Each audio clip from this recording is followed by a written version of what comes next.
Good afternoon, YouTube, and welcome to the Cat Myth channel. The hawk-eyed among you might notice that my screen looks a bit bigger, and that is because this is the Puig S1000XR touring screen. The reason I got it is because the standard XR screen in its highest mode, you get this kind of wind buffeting at the top of your head,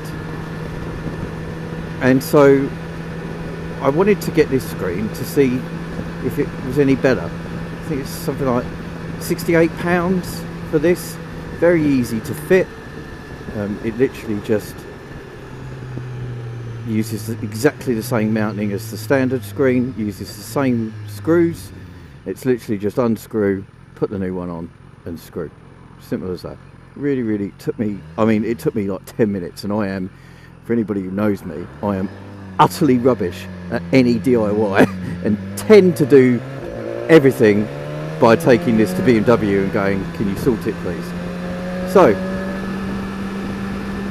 I thought I'd take it out for a quick spin and give you guys the breakdown, or the lowdown really, on what it is. It's quite a windy day today, so the wind that I'm getting at the moment, I'm not 100% sure if it's from the screen or if it's from the general wind. But what I can tell you is that is in its lowest setting at the moment, and there's about that much, it's about that much higher, that much higher than the standard screen. So I'm hoping that in its lowest setting it does a better job than the standard screen, because I'll be totally honest with you, in its highest setting I don't like the look of it, which is a pain.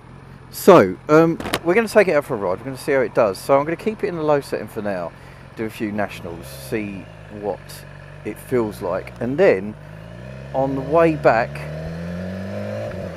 or halfway through the ride, I'm going to lift it up to its highest setting and see what the difference is, and I'll let you guys know.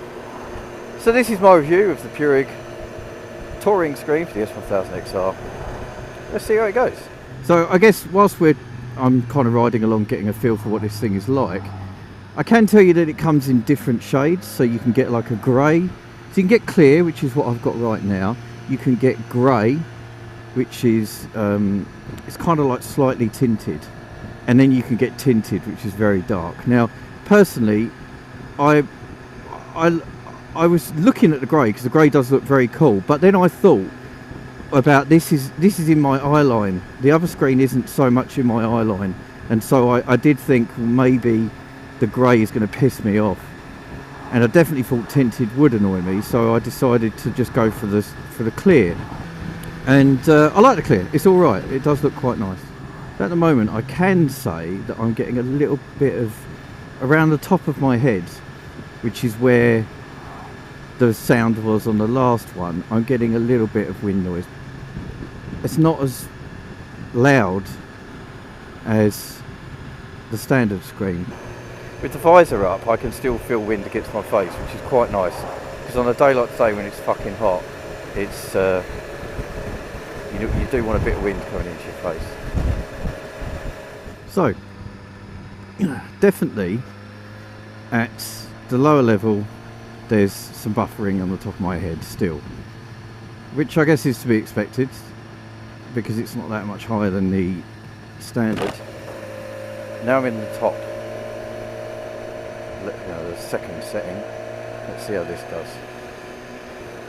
So I'm 5'10", 5'11", and what I can say is that the second setting is directly in my eye line. So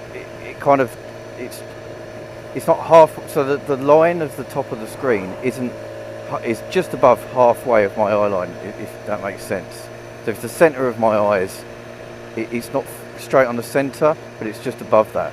What that means is that part of my vision is through the screen and part of my vision is above the screen.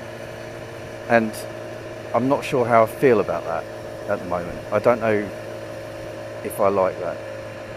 It's not bad, but it's a bit like having a visor. If it gets covered in crap, then it's going to be a pain. But also it's kind of like you get different, I don't like the idea of it going in between. I'm sure most people would be fine with the screen being in their eye line. I'm sure that actually I'll probably get used to it, but I want to see, because for me the whole point of getting this screen was about the wind on the top of my head, getting rid of that. If I'm not going to be able to have it in this setting, then I might end up just putting the old screen back on. But let's see how we do with a National.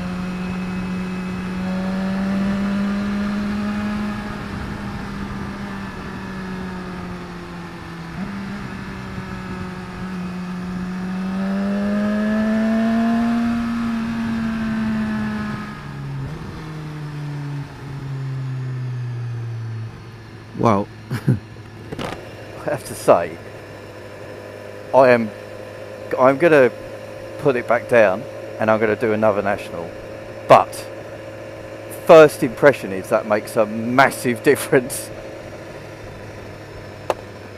So let's stick it back into low mode and let's do something like that again and see what happens. But that made a huge difference. I could barely feel, I don't think I could hear any wind, to be honest with you. There was some buffering at the very beginning. I thought, oh, I feel some buffering on top of my head, but actually that went away very quickly, and it made a huge difference. So at the moment, big thumbs up. Okay.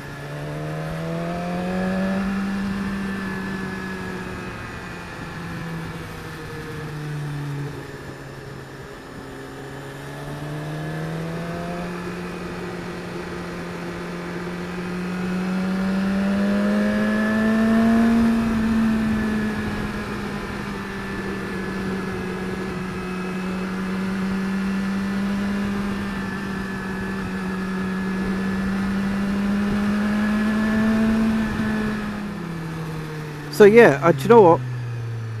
Definitely, in the top, I got to say, even in the bottom level, even at its lowest setting, because it's a bit higher than the standard screen, it makes a difference. At the highest level, it definitely makes a difference. Massive improvement. At the lowest level, it makes it, you know, you can live with the sound. It nulls it. It just dulls it a little bit. That on roads like this you could have it down, and then when you get on the motorway you could lift it up. So do you know what, guys? This is a massive thumbs up from the Camp Mift. Massive thumbs up. Big, really good Puig touring screen for the S1000XR. Fantastic. Easy to mount. Makes a big difference to the standard screen. And do you know what? It ain't that fucking bad looking. It's not that bad looking at all. In fact, I'll find somewhere to pull over, and I'll give you a look at it in both settings so you can see. So we'll catch up in a bit. So this is the screen. So that's in its standard setting, just down, and then that's up. I think it looks alright actually in both settings, down and up. Down looks brilliant. It's a bit, you can tell it's bigger, and actually, like I said, it's about that much bigger. So I think when you've got the standard screen on in its highest setting, it's still lower than this one in its setting today. So yeah, very cool. So that's been my review of the Puig S1000XR touring screen. I hope you liked it, guys. Like, subscribe, chat, comment, all that stuff. I'll catch you later.